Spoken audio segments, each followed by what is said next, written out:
Wow, thank you, William, and thank you, Patrick. Beautiful. And come in, everyone. Good to see you here. Welcome, welcome, good morning. My name is Gwen Hughes Severance. My pronouns are she and her, and I am your worship associate this morning. We begin with a welcome. Some of us are bringing our best selves to this space, and some of us are bringing our struggling selves. Some of us already have open hearts, and some of us aren't quite there yet, because our hearts have gotten a little tired and beat up in the last few weeks, and might have forgotten how to trust and be open. Your heart is welcome here, no matter how tired or how bruised. Together we affirm that this day and our being together can make each of us braver and more compassionate and wiser than we were when we woke up this morning. We welcome you here. Please take a moment to welcome those around you.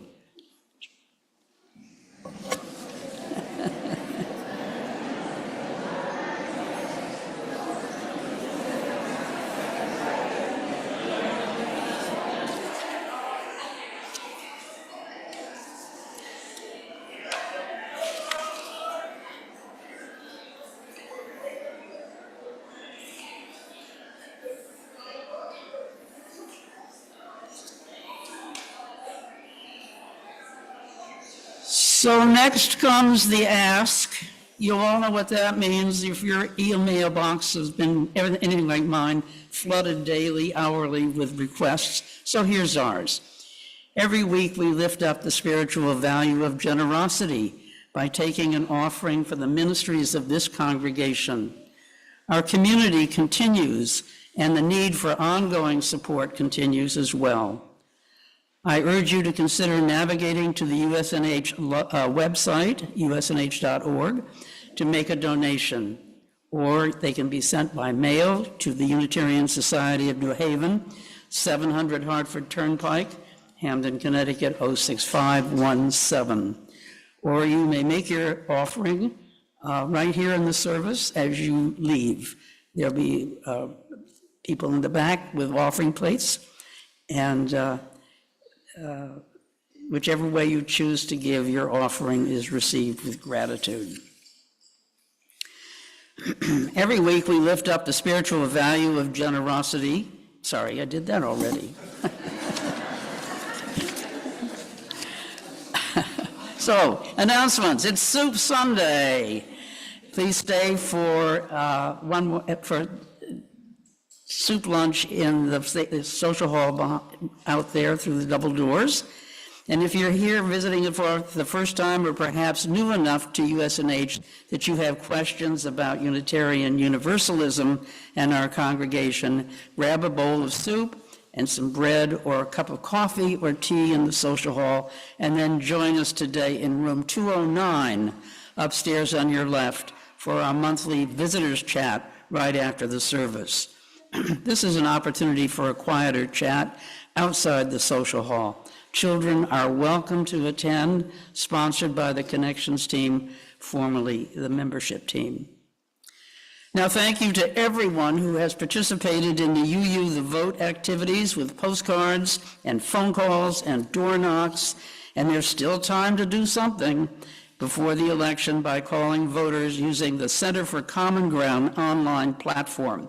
For more information, please check out last Thursday's monthly newsletter. And if you need a ride to the polls, please let Jamie Ross know. Every week we hold space during the worship service to remember those amongst us who are experiencing difficulties and others who are celebrating some special happiness. We hold it all in a community of caring, knowing that those joys and sorrows which we are made aware of are only a fraction of our collective experience. Whether your joy or sorrow is shared or not, we take this moment to honor and hold each and all of us. We send good wishes to Becky Reeve, who was in a traffic accident. Yay, you are. So she's doing well enough to be here, and being careful not to put pressure on one of her feet until she's fully recovered.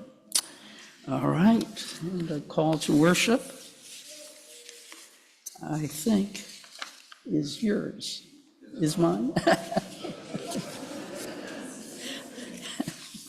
Unaccustomed as I am to public speaking. Thank you, Glenn.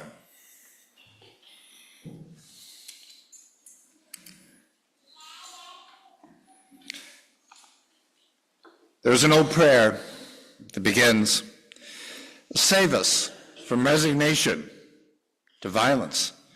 Teach us that restraint is the highest expression of power, that thoughtfulness and tenderness are the mark of the strong. So help us love our enemies by remembering that we are one."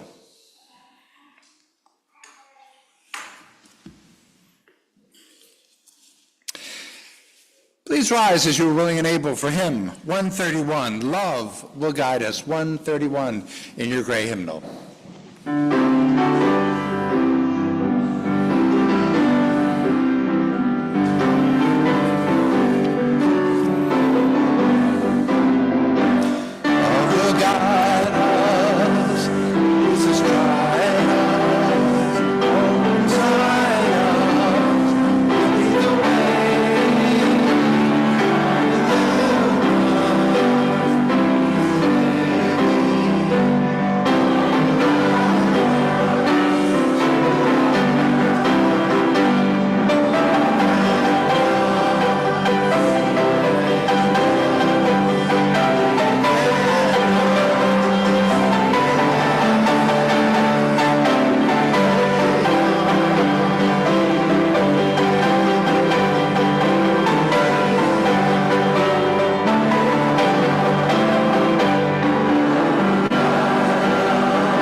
One of the first sets of words for lighting the Unitarian Universalist chalice that I ever heard, and also the first suggested words that are in our gray hymnal, are words that come from Albert Schweitzer.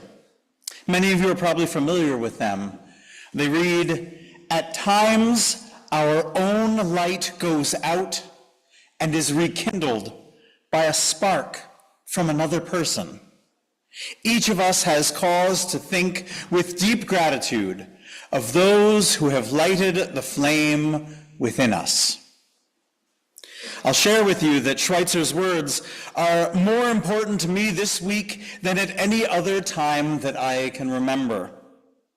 That's because I've become deeply, painfully aware that we are living in a phase of communal human life where it seems like many of the people around me are focused more on extinguishing other people's light than rekindling it. The negative has gotten heavier than the positive. Hate seems more popular than love at times, and tearing down others gets more airtime than building others up. We keep asking, how did we get here? How do we move beyond it? How can we rekindle the light that this world seems so intent on blowing out, Social media flashes a 24-hour-a-day neon message. My light is better and brighter than yours. I get more likes and subscribers than you, so...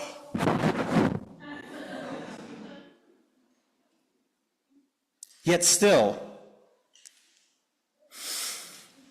with your love, with your spark, your community spirit, the flame gets rekindled.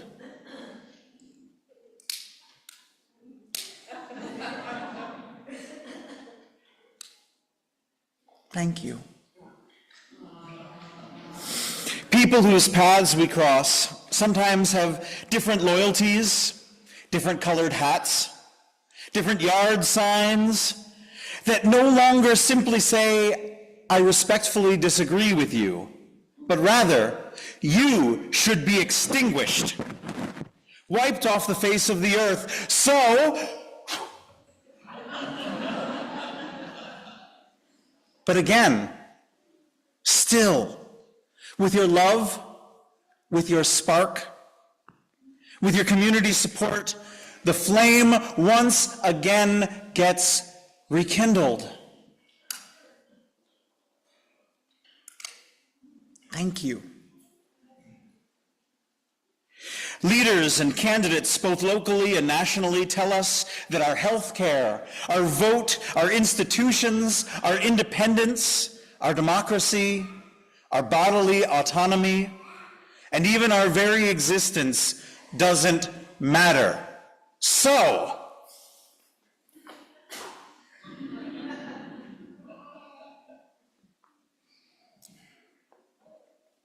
but again, with your love, with your spark, with your community support, the flame once again becomes rekindled.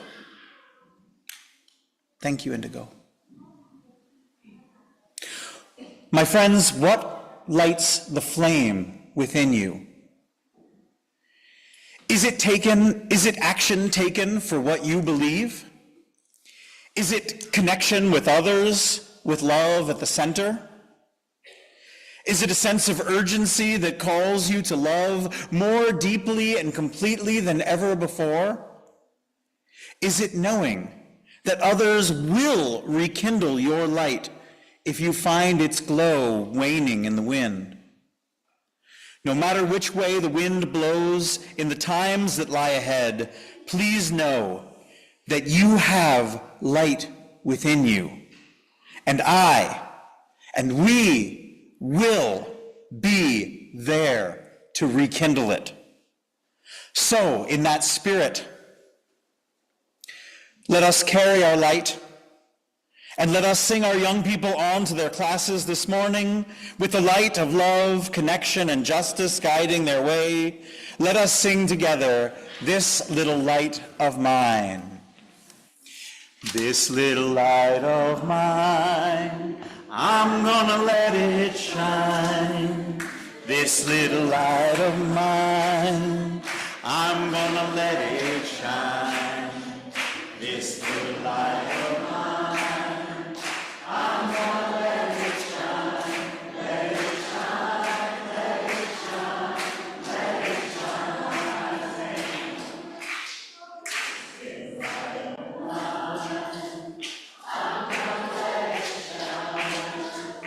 This little light of mine, I'm gonna let it shine. This little light of mine, I'm gonna let it shine. Let it shine, let it shine, let it shine.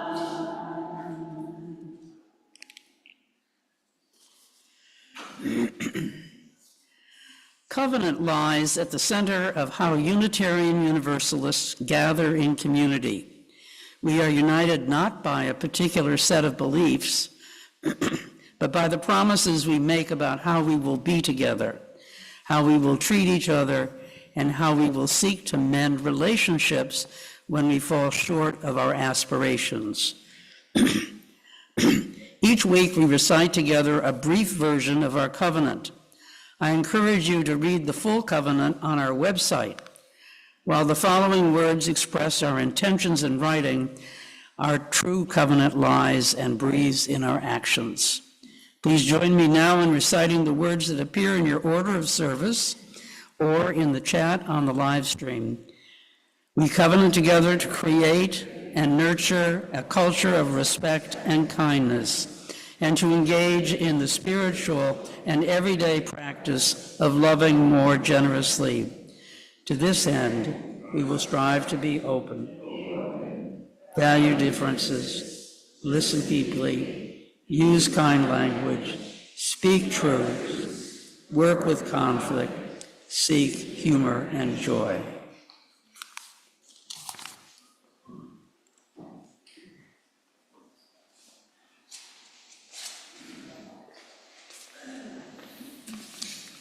At a meeting recently of the pastoral team, we realized it would be nice to introduce at least some of the folks that are part of the team to you, and I invite forward, if you are here today, I know that Paul and Pat Trotta are cruising and heading to California, so they are not here, and Sunny is teaching religious education, as she needs to do, to authenticate herself as a Unitarian Universalist minister, and there may be other folks that are not present, but if you are present, please come forward. Carol Wade, and Nancy Apfel, and Pat Duffy, and Sue Meredith. And of course, great thanks also to Naomi and Mary, who have also assisted. And I should also invoke the name, and I don't know whether Jamie's here today, Jamie Johnson, who leads our bereavement group. Now, we're not going to commission you all or say a blessing over you. You've commissioned yourselves. You've taken upon yourself to be part of the fabric of outreach and connection and healing, and that word we used earlier in the service, tenderness. So if you ever have an issue in your life, if there's ever something that is a thorn in your side or a sadness, please know that you can reach out to any one of the team. You can email me or call me. You can call the church office and talk to Jamie, because she's sitting there in the office and she contacts all of us, and she is like at the center of the web of extended happiness and connection. And all of this is also a way of saying that we're all part of the pastoral team. This congregation has what I call thick connections. It doesn't mean we're perfect. It doesn't mean that isolated instances don't fall through the cracks, but out of 45 years of ministry, you all know each other and take care of each other better than any congregation I've ever served. And that is important.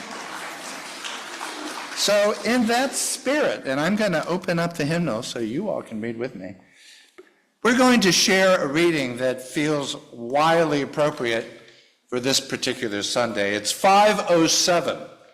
507, and we're going to say it together. Thank you very much. Grant us the ability to find joy and strength, not in the strident call to arms, but in stretching out our arms to grasp our fellow creatures in the striving for justice and truth. And can we add deep compassion? I had tears in my eyes hearing Deep River at the beginning of our service, because it invoked that sense of how we are truly connected as one in this great American experiment where we have failed each other time and time again.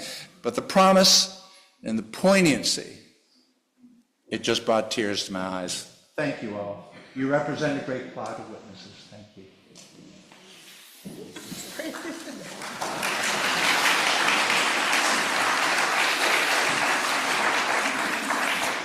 And in that spirit, let us have a time of silence, and then Autumn by Charles Ives.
You ask professional speechwriters,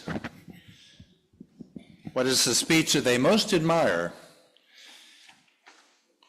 Generally, they say the Ripples of Hope speech, delivered by Robert Kennedy at the University of Cape Town, South Africa, in 1966. And Gwen, if you would like to come forward, we'd like to share some brief excerpts from it for you today. I'm going to use this.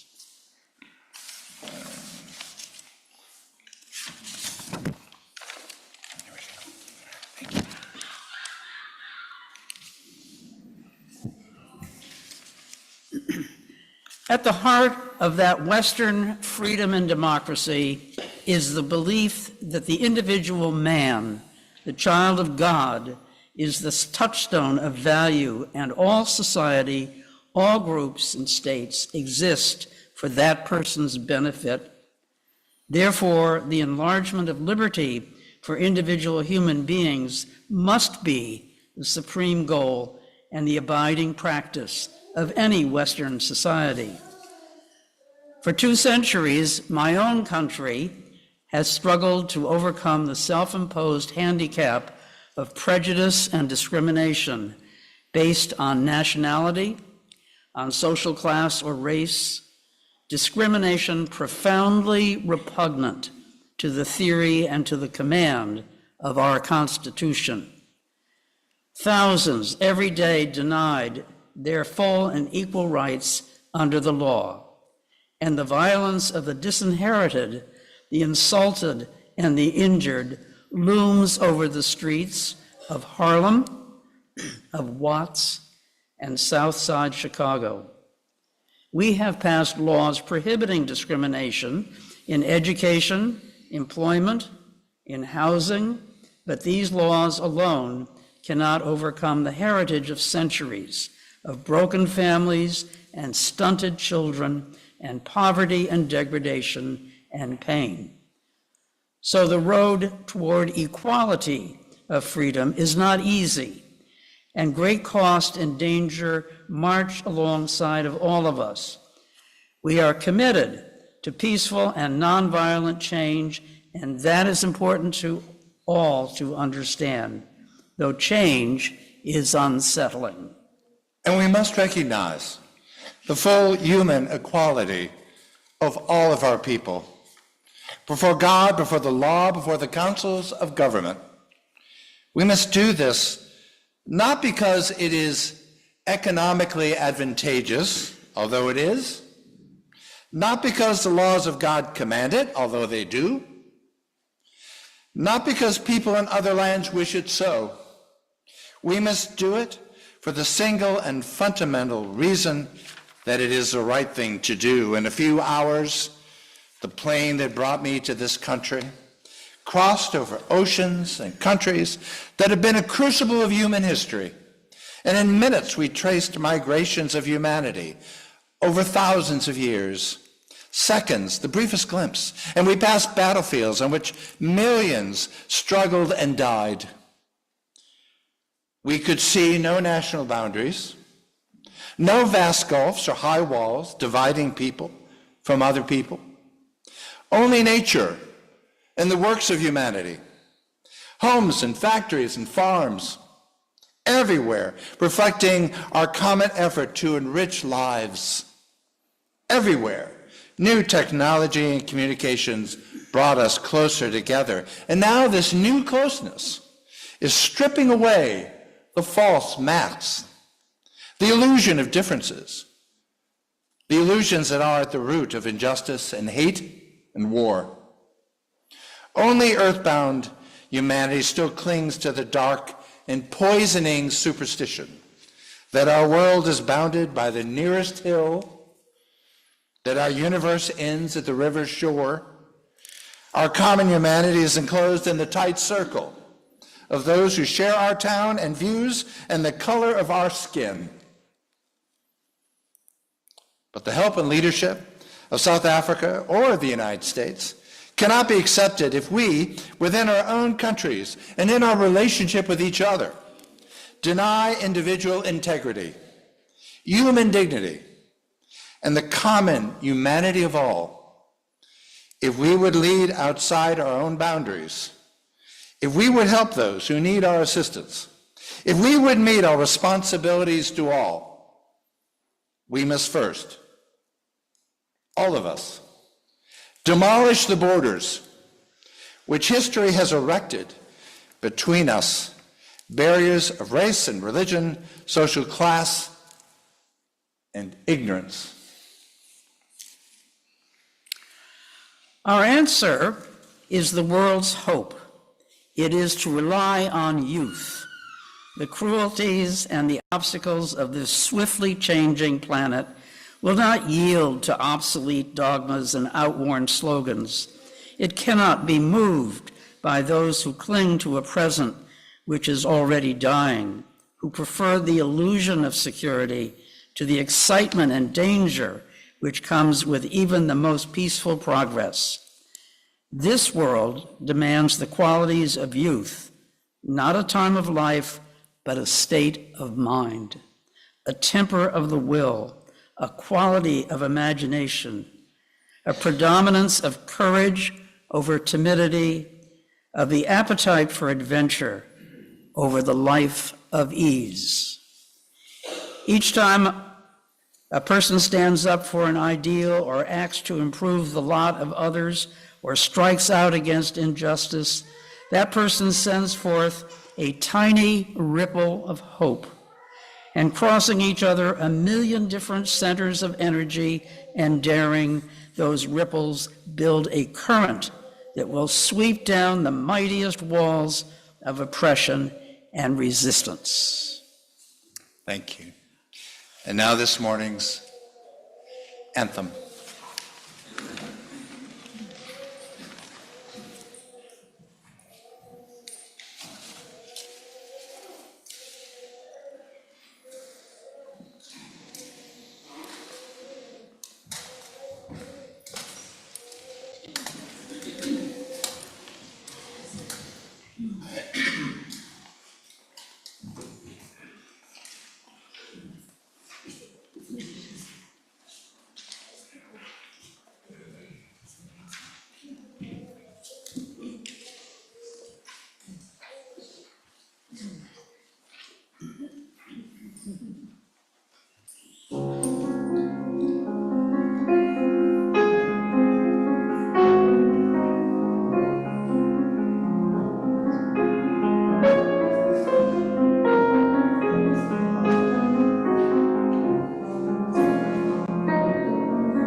largely self-educated young man of 27 years rose on an early January afternoon to address the Young Men's Lyceum of Springfield, Illinois in 1838. The country had only been a country for a little over 50 years. It all felt fresh and new. And that young man said, "Shall we expect some transatlantic military giant to step on the ocean and crush us at a blow? Never. All the armies of Europe, Asia, and Africa combined, with all the treasure of the earth, with Bonaparte for a commander, could not by force take a drink from the Ohio River." At what point then is the approach of danger to be expected? I answer, if it ever reach us, it must spring up amongst us. It cannot come from abroad. If destruction be our lot, we must ourselves be its author and finisher. Because as a nation of free, we must live through all time or die by suicide. That young man, Abraham Lincoln, had no idea that he would ever lead the nation through the Civil War.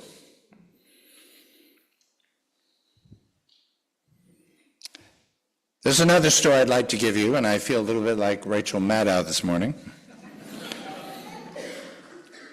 From Monday, 30th of May, 1927, supporters of Mussolini were rising up at about the same time in New York City as the Klan in the South.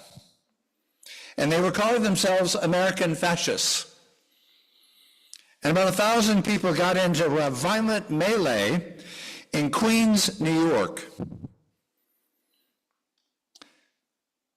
There were 7 people, according to the New York Times, arrested in that melee, 5 Klansmen, 1 person who was arrested by mistake, and a young man whose name was Fred Trump, the father of the 45th President of the United States. One of the great ironies of democracy is that it contains within itself the capacity to destroy itself, to vote it out of existence. That's usually the way it happens. That's normally the way it happens. It's not a violent uprising. It is people like you and me surrendering our rights and ceasing to understand the spiritual dimensions of democracy itself. And that's what I want to talk about today. The founders did not envision this civil war.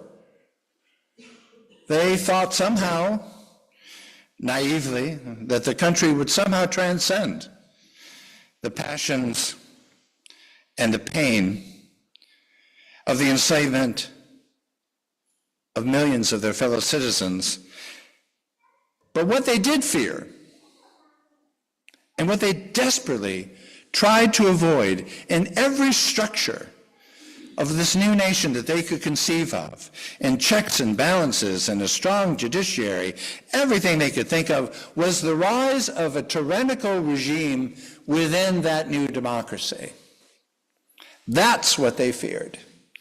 That's what they desperately wanted to avoid. They wanted somehow to keep the democratic spirit alive in the soul of the people. They wanted to help us resist the appeal of any strong man. They wanted to help us resist any sense that racial identity would, in the end, and though it took us hundreds of years to get there, even close to getting there, could overwhelm the ideal that no matter where you come from, no matter how you worship, or what the color of your skin is, that if you pledge your faith in a document that proclaims that all are created equal, that you are going to be part of that promise and not excluded. Well, this is a tough weekend. I get up before you with some trepidation. It's not easy. But when I went to Boston some years ago and began a 20-year ministry there, I was delighted to discover that there was a tradition that for more than 244 years, the minister of First Church got to give the election sermon in the city of Boston. And boy, did I run with that. And so this is the election sermon. The time has come. It's here. It's staring us in the face. We have it within ourselves, our own agency, to revive or literally to smash the very soul of that promise.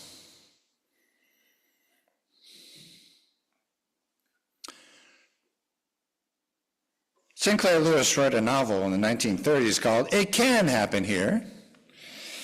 In 1936, the Christian Century magazine said that if fascism is to arise in America, it will not come with black-shirted people bearing foreign insignias, but rather, quote, be wrapped up in the American flag and heralded as a plea for liberty and preservation of the Constitution.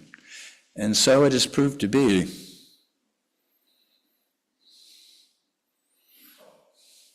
Whenever we hear evocations of the poisoned blood of the nation, of people that on the other side of the aisle, or of others who share this land with us and who share the promise with us, are vermin and garbage and animals, you're not a step away from fascism. You're right there. It dwells amongst us. It's here.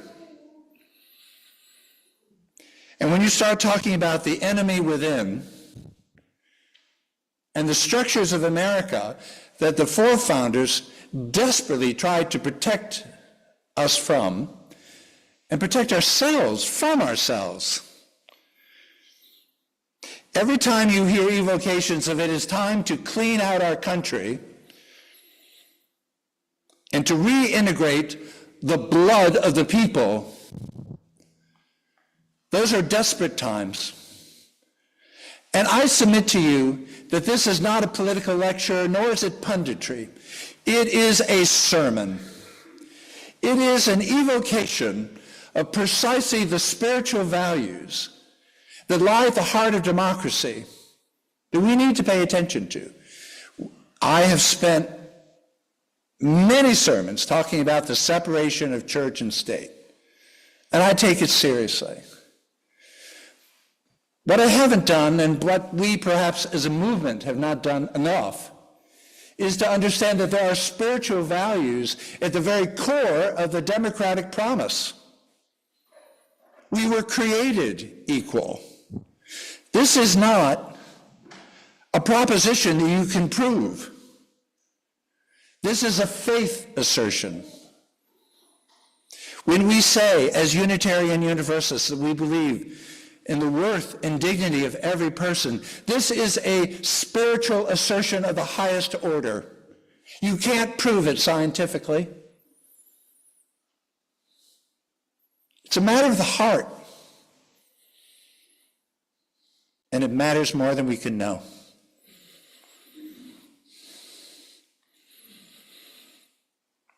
All I know is this: democracy is based upon profound spiritual foundations.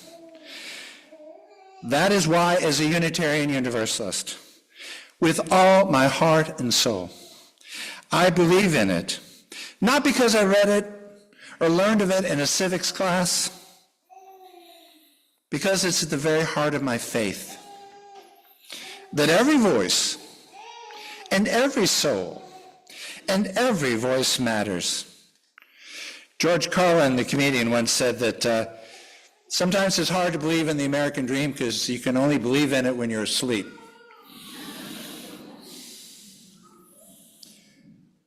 We have to wake up, all of us, no matter what our faith and whether we have any faith at all. But I hope and trust that from the pulpits of America, and certainly Unitarian Universalists, come to understand that the spiritual dimensions of the crisis that is presented ourselves is essentially one beyond politics.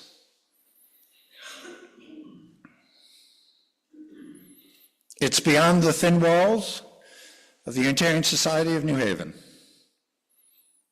And that time of testing is upon us.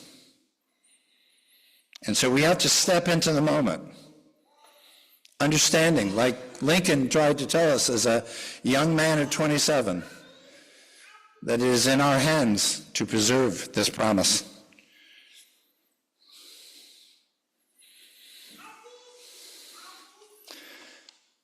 In my very first sermon with you,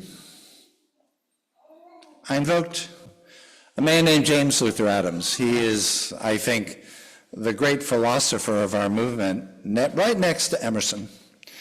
James Luther Adams found the core of his faith in liberal values as a young philosophy student as he watched the rise of Nazism as he studied in Germany before World War II.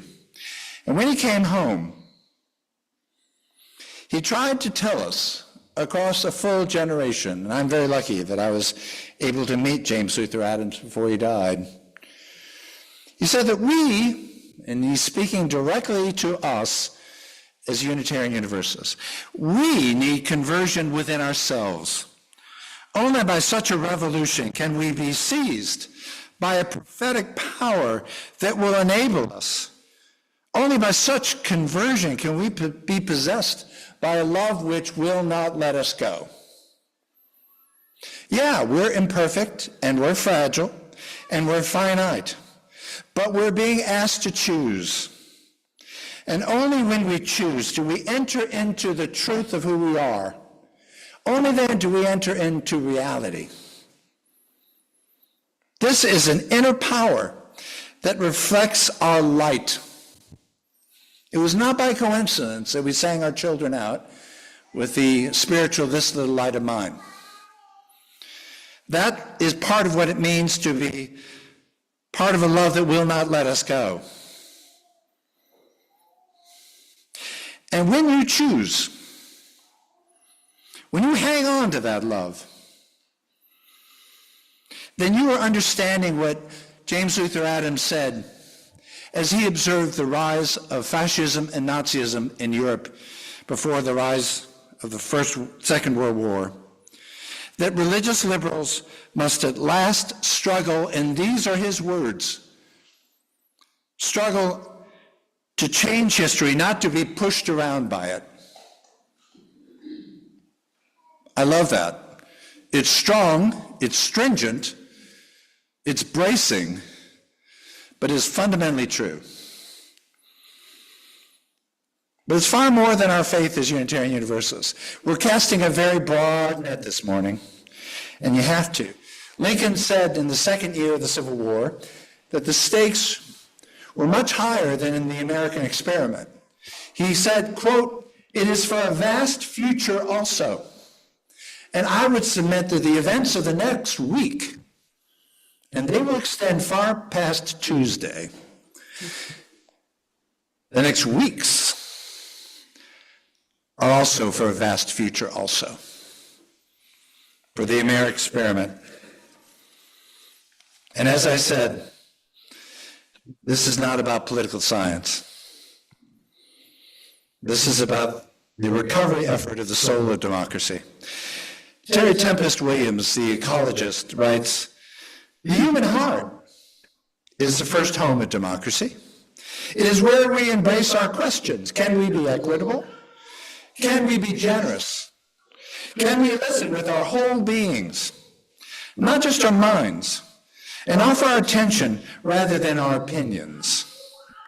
And do we have enough resolve within our hearts to act courageously relentlessly, without giving up.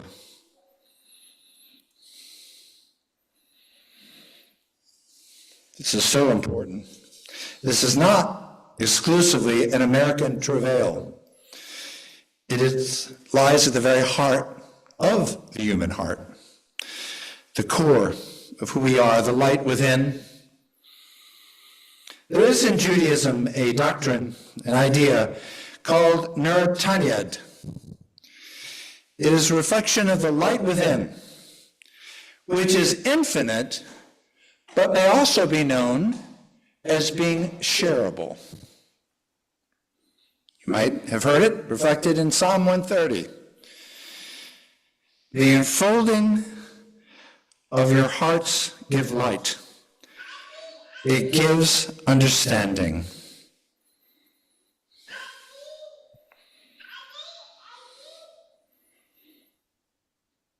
From Luke, your eye is the lamp of your body.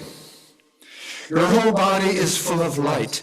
See to it then that the light within you is not darkness. And from our own Emerson, we mark with light the interviews we have had with souls that mark our souls, that make us wiser, that tell us who we truly are. And Howard Thurman. Howard Thurman is not known for being a political figure. He was a mystic who influenced Martin Luther King Jr. Martin Luther King traveled, the only book he carried beside the Bible in his briefcase was Howard Thurman's little book, Jesus and the Disinherited. And Howard Thurman was a mystic, which is why his words on the Declaration of Independence are so important in this project of this morning. And he said that the reason that the Declaration of Independence matters is that it recognized, quote, the infinite worth of every individual, just like our purposes and principles. That people could not be property. They're not goals. They're not statistics. They're not even voting people that can be ranked and polled. Because they are all created and due life, liberty, and happiness. And the weird thing he noted about liberty is you can take away someone's liberty. You can do that. But you can't take away anyone's freedom.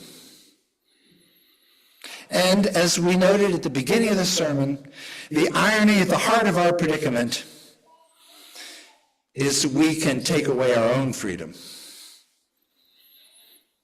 The very imperfect person who gave us these words, the slaveholder Jefferson, declared that this essence in you and me is what he called self-evident. He called it unalienable.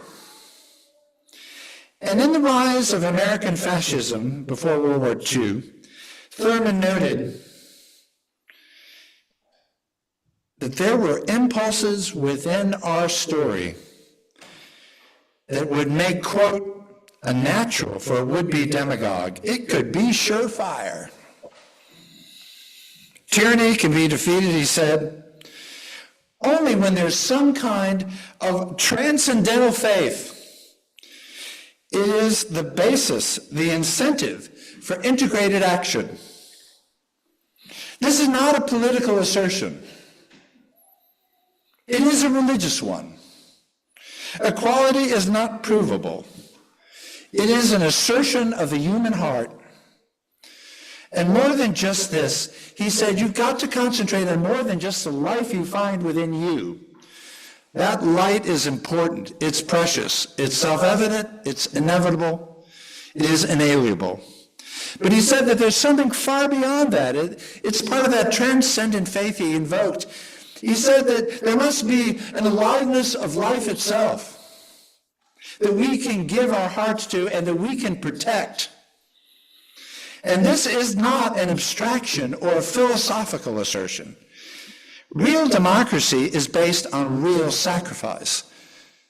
When Viktor Frankl survived the death camps of Europe, he wrote, "What is it in our hearts to give light must endure burning." If you think this is easy, it's not. It requires genuine awareness, resistance, and sacrifice. And we better pay attention to it and get used to it. Because you and you and you, the time is testing has come. To stand up for people that you love, yes, but also to stand up for people that you will never meet and will never know your name. To take responsibility for the aliveness of life, to protect other people's freedom, to protect, as he said, life itself. In what circumstances would your physical existence seem to you to be trivial? Which would you choose? Your physical life or the loss of your soul?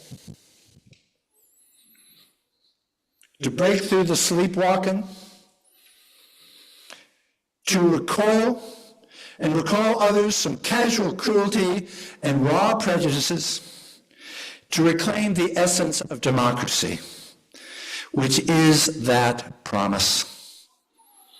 Because if you take away a vote, you take away a voice. And if you take away a voice, you are attempting to deny the essence and the light within that one soul, and you harm the aliveness of life itself. And this is kind of where I'm going this morning. I don't know whether it's a simple or a hard idea, but this is where I was left. And this was not an easy sermon to work on. It broke my heart, but it also galvanized me. And I wanted to be with you this morning for this election sermon. Here it is. Let's be clear. This cuts across all religious boundaries. It belongs to no one faith, and it certainly transcends all faiths. But it is spiritual work at its core. And that's why it matters. We cannot try to kill the light within others, not without killing that light within ourselves. This work is not just about your vote.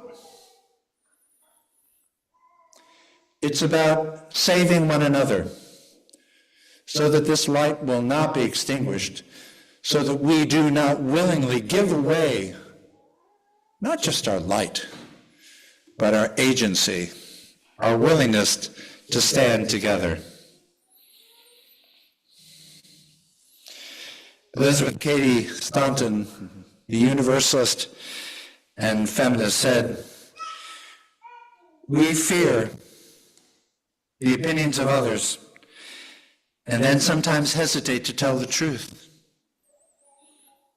And for motives of policy are silent when we should speak. And then the divine floods of light will no longer flow into our souls." But that is exactly what we are here to invoke. That is exactly what we are here to uphold. That is the truth of who we are. That light within, that blessed light that I see and you know. I end today with words from W.E.B. Du Bois. He said, "Nations reel and stagger on their way. They make hideous mistakes. They commit frightful wrongs. But they also do great and beautiful things.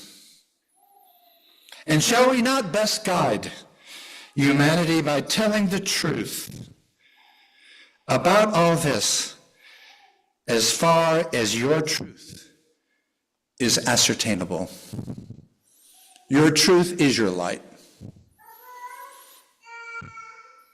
Vote as if not just your own soul, but the soul of everyone around you is at stake. Vote for the aliveness of life itself, that transcendent assertion that at the heart of the American experiment is something eternal, that is the soul of democracy. Amen.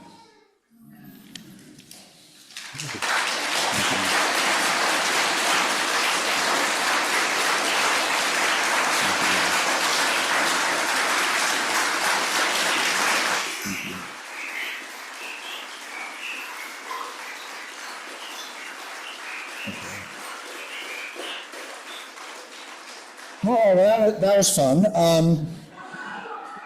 Oh, wow, we got quite a time before us. Let us gird our loins and lift our spirits with hymn 148, Let Freedom Span Both East and West, 148, in your gray hymnal.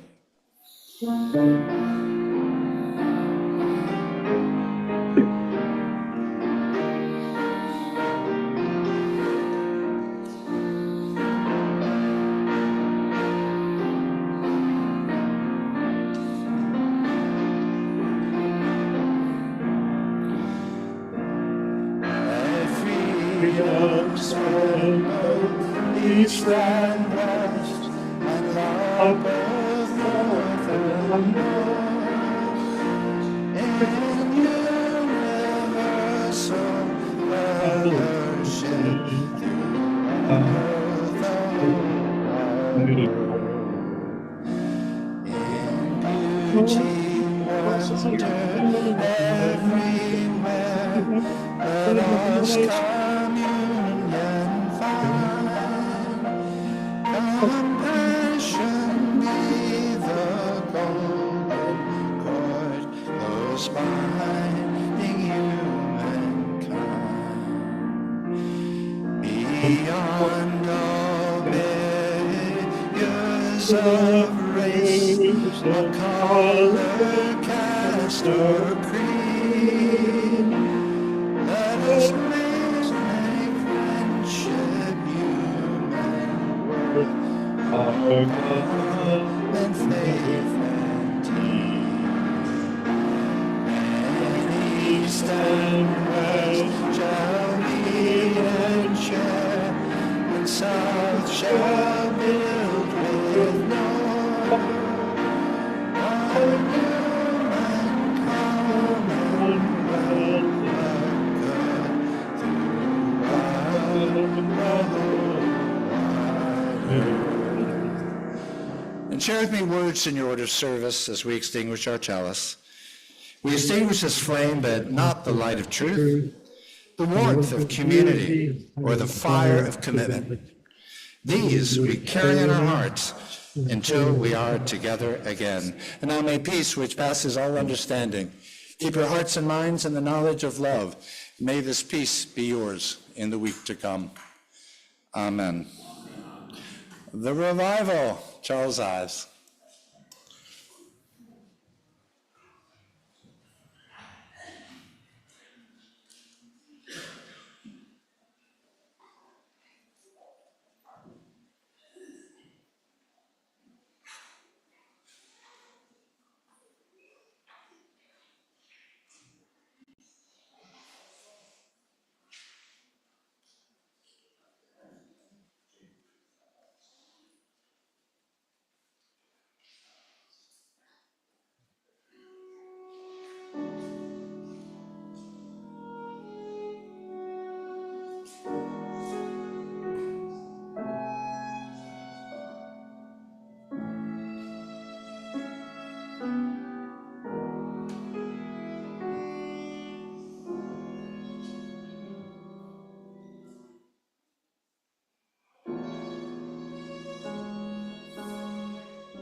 time has come, we cannot live by bread alone, we must have soup.